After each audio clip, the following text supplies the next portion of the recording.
On Christmas morning in 1945, a house in Fayetteville, West Virginia, burned to the ground. Inside were George and Jenny Sodder and 9 of their 10 children.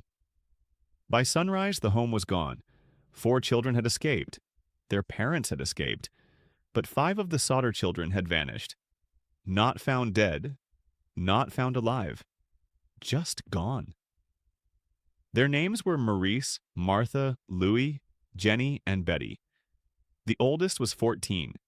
The youngest was 5. Authorities believed they had died in the fire. For most families, that would have been the end of the story. But George and Jenny Sodder could not accept it, because almost nothing about that night made sense. The ladder they needed to reach the upstairs windows was missing. Their trucks, which had worked the day before, would not start. The phone line was later said to have been cut, and when the ashes were searched, no bodies were found, not one complete skeleton. Not even the kind of remains the family expected after a house fire. For the rest of their lives, George and Jenny believed their children had survived that night, and the deeper they looked, the stranger the story became. The Sodder family was well known in Fayetteville. George Sodder had been born in Sardinia, Italy, and came to the United States as a teenager. He eventually built a successful trucking business in West Virginia. He and his wife Jenny raised a large family, and by 1945 they were living in a 2-story home just outside town. Christmas Eve began like any other family holiday. The children were excited. Marion, one of the older daughters, had brought home gifts for her younger sisters. Some of the children asked to stay up later than usual so they could keep playing with their new toys. Jenny agreed, as long as the older boys remembered to do their chores before bed. George and some of the older children went to sleep. Jenny eventually took the youngest child, Sylvia, upstairs with her. For a few quiet hours, nothing seemed wrong.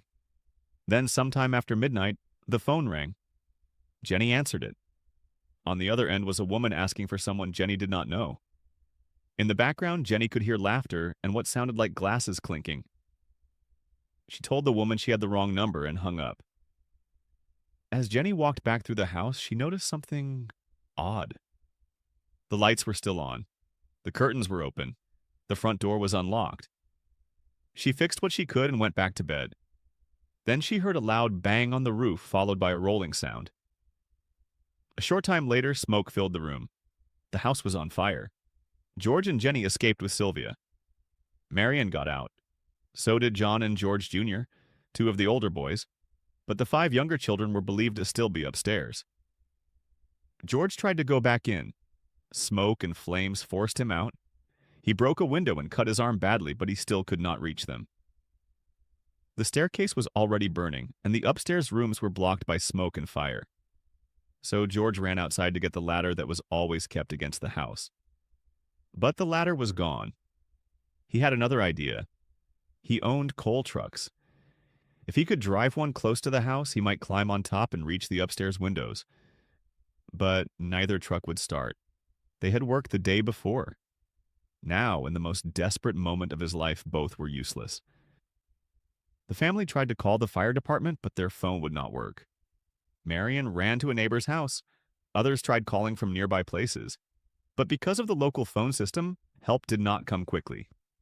The Fayetteville Fire Department was only a few miles away, but the firefighters did not arrive until hours later. By then, the Sodder house had collapsed into ash. At first, George and Jenny believed the worst had happened. 5 of their children were gone, and the fire had taken them. But then came the first question. Where were the bodies? The official explanation was that the fire had been intense enough to destroy the remains, but the family struggled to believe that. Jenny knew household objects had survived in the ruins. Pieces of appliances and other materials could still be identified. She later tried her own painful experiments, burning animal bones to see if fire could completely consume them. In her test, charred bones were still left behind, and the Sodder fire, according to some accounts, had destroyed the house quickly. So why was there no clear trace of 5 children? The official cause of the fire was said to be faulty wiring, but George pushed back against that too. He had recently had the wiring checked, and he believed it had been found to be safe. He also wondered why the Christmas lights had stayed on during the fire.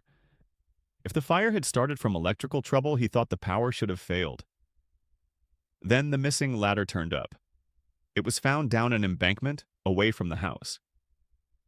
To the Sodders, that was not a small detail. It was the one thing George had needed most in order to reach the upstairs windows, and on that night it had disappeared from where it was supposed to be. Then there was the phone line. At first, the family thought the line had burned in the fire, but a telephone repairman reportedly told them the line appeared to have been cut. Not burned. Cut. Someone later admitted to cutting the line, saying he thought it was a power line and denying any connection to the fire. But by then, the Sodders had already begun to see the night differently. Not as a tragic accident, as something planned. And there were other things that troubled them. Before the fire, a man had reportedly come to the house and made a strange comment about the fuse boxes, warning that they would cause a fire someday. George found that disturbing, especially because he believed the wiring had already been inspected. Another man, an insurance salesman, had allegedly become angry when George refused to buy a policy. According to the family's later account, the man warned that George's house would go up in smoke and that his children would be destroyed. The warning was especially chilling because George was known for speaking openly against Benito Mussolini and fascist Italy. Some people later speculated that his opinions may have angered the wrong people, but speculation is not proof, and that is one of the hardest parts of this case. So much of the Sodder story sits in the space between evidence, memory, rumor, grief, and fear. Still, the strange reports did not stop. After the fire, people began claiming they had seen the missing children. One woman said she saw children in a passing car while the fire was still happening. Another said she served them breakfast the next morning at a tourist stop between Fayetteville and Charleston. A hotel worker in Charleston later claimed she had seen several children, matching their photos with adults who would not let her speak to them. None of these sightings ever proved what happened, but for George and Jenny, each one was enough to keep hope alive. In 1947, they wrote to the FBI. J. Edgar Hoover replied that the matter appeared to be local and outside the Bureau's jurisdiction, though agents could assist if local authorities allowed it. Local officials did not, so the Sodders hired private investigators. They followed leads, they searched for their children in other states, they put up flyers, they offered rewards, and eventually they put up a billboard along Route 16. For years, drivers passing through Fayetteville saw the faces of the 5 missing children staring out from that sign. Maurice, Martha, Louis, Jenny, Betty. The billboard asked a question the family could never escape. Were they kidnapped, murdered, or still alive?